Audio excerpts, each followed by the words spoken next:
नमस्कार मित्रगण, ज्ञान प्राप्ति में आपका हार्दिक स्वागत है। मैं हूं लोकेश महाराज। आज हम श्रावण सोमवार के बारे में कुछ वार्तालाप करेंगे जो कि आपको बहुत ही रोचक और लुभावनी लगेगी।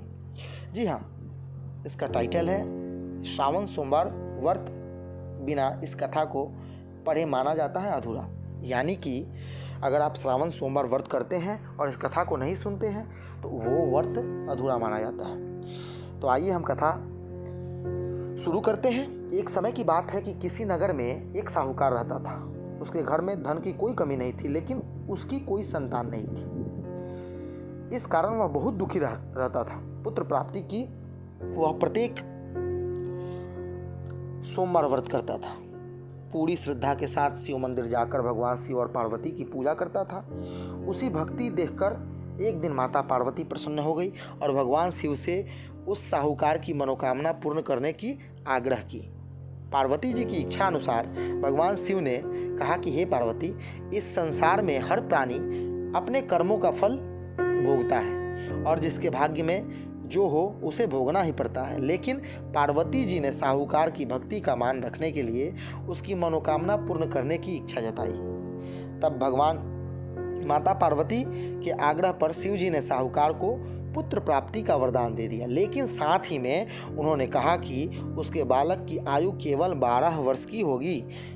तब माता पार्वती और भगवान शिव की बातचीत को सुनकर साहूकार सुन रहा था सब। उसे ना तो इस बात की खुशी थी और ना ही दुख। वह पहले की भांति भगवान की भक्ति में लीन रहा, शिव जी की पूजा करता रहा। कुछ समय के बाद साहूकार के घर में एक पुत्र जन्म हुआ।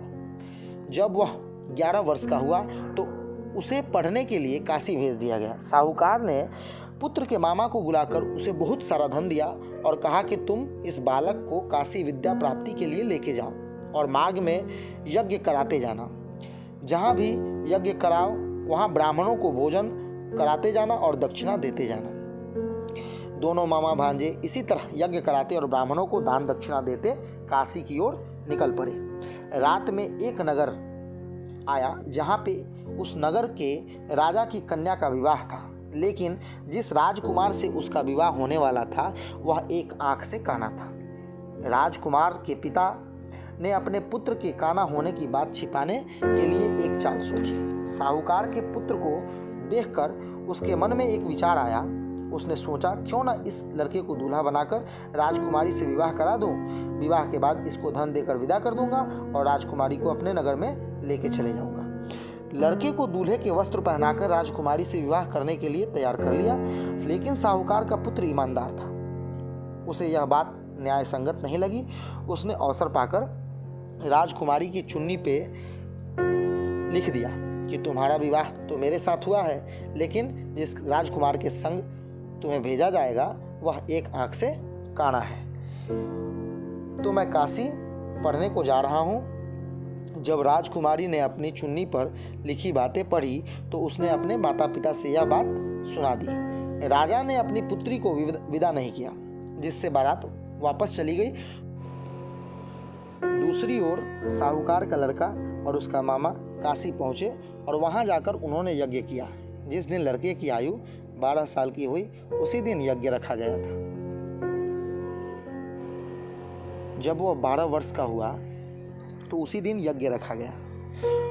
लड़के ने अपने मामा से कहा कि मेरी तबीयत कुछ ठीक नहीं है। मामा ने कहा कि तुम अंदर जाकर सो जाओ।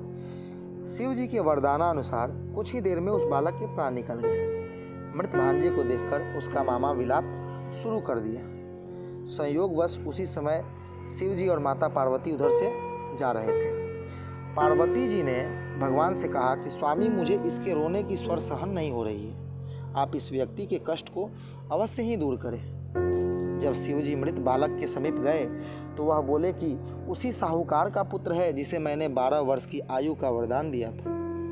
अब इसकी आयु पूरी हो चुकी है। लेकिन मातृभाव से विभोर माता पार्वती ने कहा कि हे महादेव, आप इस बालक को और आयु देने की कृपा करें, अन्यथा इसके वियोग में इसके माता पिता भी तड़प तड़प कर मर जाएंगे। माता पार्वती के आग्रह करने पर भगवान शिव ने उस लड़के को जीवित होने का वरदान दिया। शिव की कृपा से वह लड़का जीवित हो गया। शिक्षा समाप्त करके लड़का मामा के साथ अपने नगर को चल दिया। दोनों चलते उसी नगर में पहुंच गए जहां लड़का का विवाह हुआ था। उस नगर में भी उन्होंने यज्ञ का आयोजन किया। उस लड़के के ससुर ने उस लड़के को पहचान लिया और महल में ले जाकर उसकी खातिरदारी की और अपनी पुत्री को उसके साथ विदा कर दिया। इधर साहूकार और उसकी पत्नी भूखे प्यासे रहकर बेटे की प्रतीक्षा कर रहे थे। उन्होंने प्रण किया था कि यदि उन्हें अपने बेटे की मृत्यु का समाचार मिला तो वह भी प्राण त्याग देंगे, परंतु उनके बेटे की जीवित होने का समाचार पाकर वह बेहद ही प्रसन्न हुए।